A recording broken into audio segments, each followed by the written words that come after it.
अच्छा सर, एक बात बताओ, जैसे कि घर में जो हमारे मंदिर होते हैं उसमें हम मूर्तियाँ लाते हैं, पिक्चर्स लाते हैं फ्रेम वाली, तो अगर बड़ी मूर्ति रखता है कोई अपने घर में तो वो रखनी चाहिए वो या नहीं रखनी चाहिए बड़ी मूर्तियाँ घर में?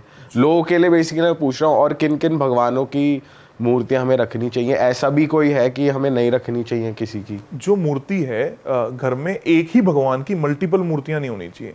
पहली चीज, एक ईश्वर की एक ही मूर्ति हो और घर में एक ही जगह पर हो, नॉर्थ ईस्ट डायरेक्शन में। बाकी किसी भी दिशा में ईश्वर फिर नहीं होना चाहिए, क्योंकि अगर आपको ईश्वर से लगाव है तो उनका अपना एक निर्धारित स्पेस होना चाहिए।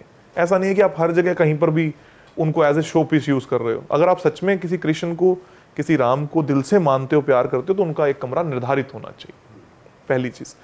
दूसरी चीज, ये मूर्ति लगा सकते हो, लेकिन 9 इंच से ऊपर की जो मूर्ति है उसमें प्राण प्रतिष्ठा करी जाती है। ये मान लिया जाता है कि ईश्वर साक्षात इस मूर्ति में विराजमान है, इसलिए घर में मना किया जाता है, क्योंकि हमसे उनकी कदर नहीं करी जाती।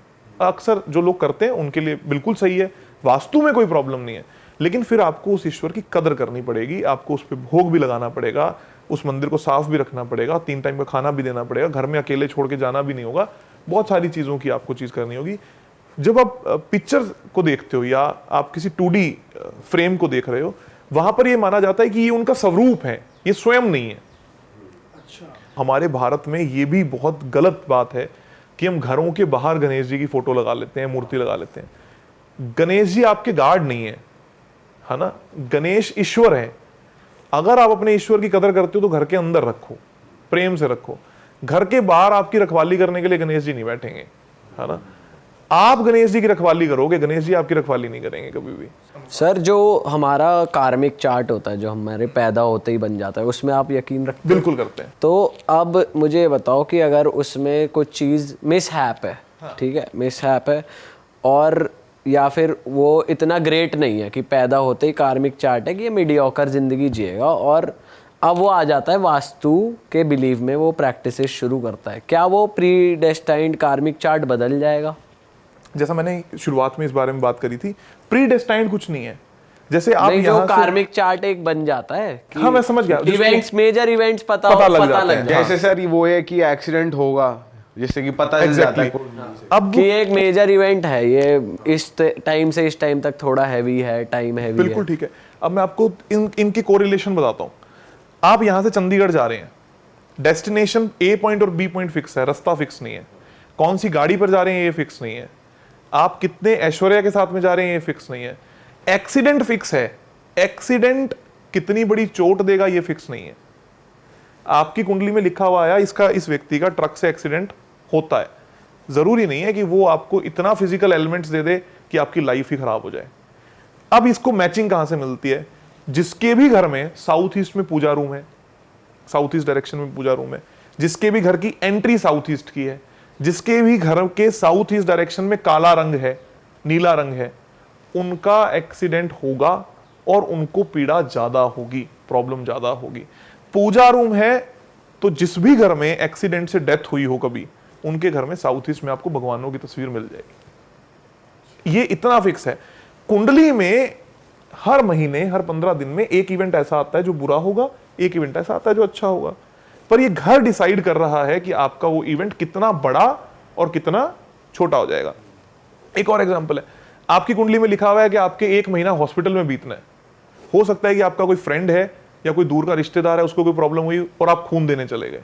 आपकी कुंडली ने अपना काम कर दिया, आपकी सुई लगनी थी, खून निकलना था, कुंडली ने अपना काम कर दिया। मैं बहुत सारे लोगों को ये उपाय देता हूं कि अगर आपको ऐसा लग रहा है कि आपके शरीर में कोई प्रॉब्लम है और उसकी मार्स की या मंगल की दशा आ गई और ये दिखा रहा है कि इसका ऑपरेशन होना है, तो मैं जाके बोलता हूं वो सुइयों वाला एक्यूपंक्चर होता है, वो करवा कर आ जा।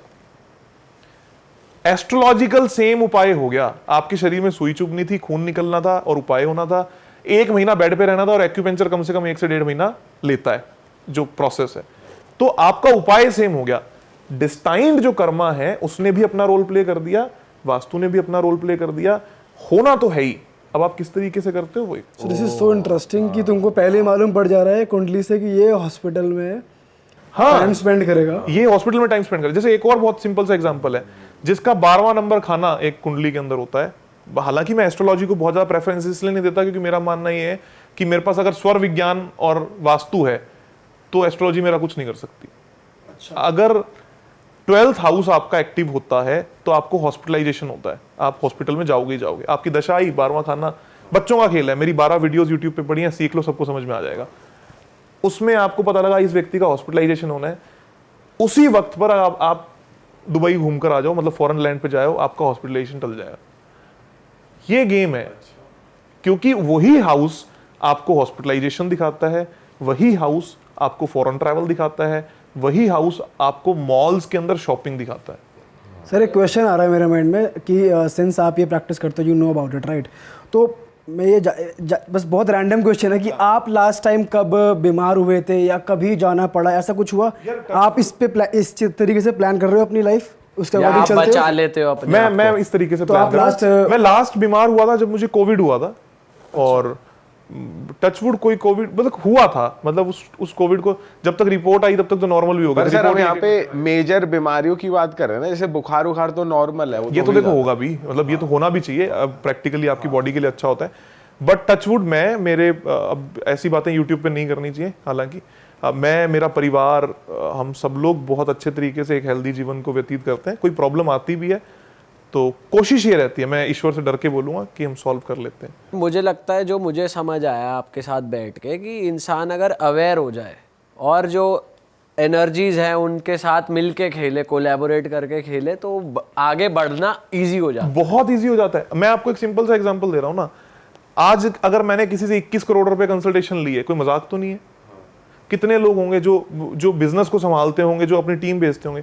मैं तो अकेला जाता हूँ और उसने मेरे खाते में पैसे ट्रांसफर किए हैं। हम तो वही उपाय देकर आ रहे हैं जो मैं आपको दूंगा, जो उस व्यक्ति को दूंगा।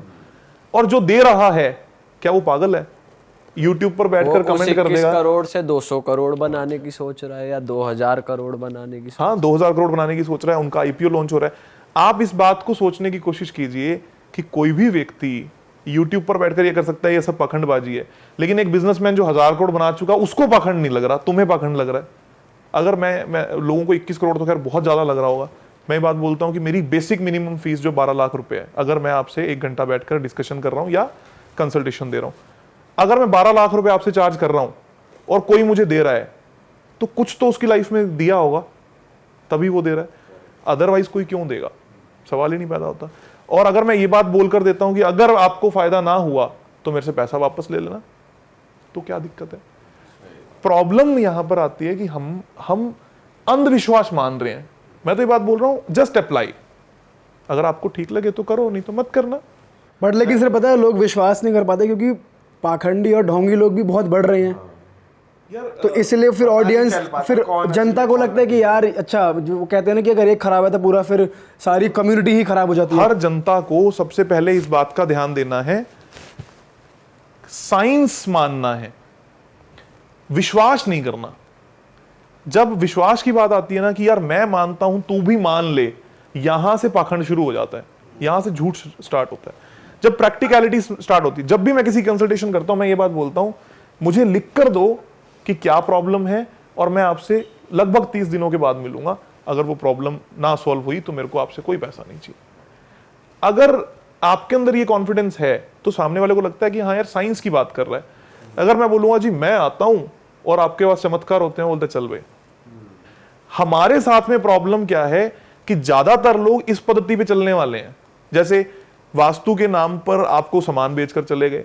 एक मॉल के अंदर आप जाओगे, एक रेडी लगी हुई है, वो नमक बेच रहा है और वो बोल रहा है इससे पैसा आएगा, तेरे पास क्यों नहीं आया?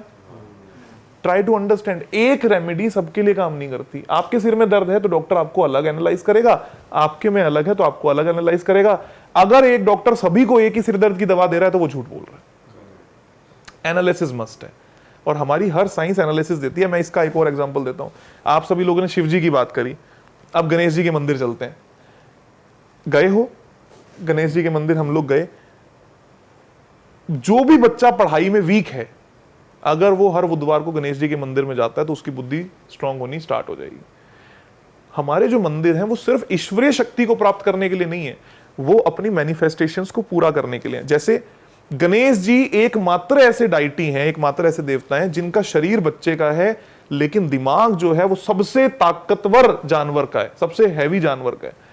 जब एक बच्चा जाता है उस मंदिर के अंदर तो वो अपने आप से कनेक्ट होता है कि मेरे जैसा कोई देवी देवता है, रौद्र नहीं है, चूहे पर चलता है, मेरे जैसा है, नटखट है, एक दांत नहीं है, बच्चों के नहीं होते ना, वो उससे कनेक्ट करता है।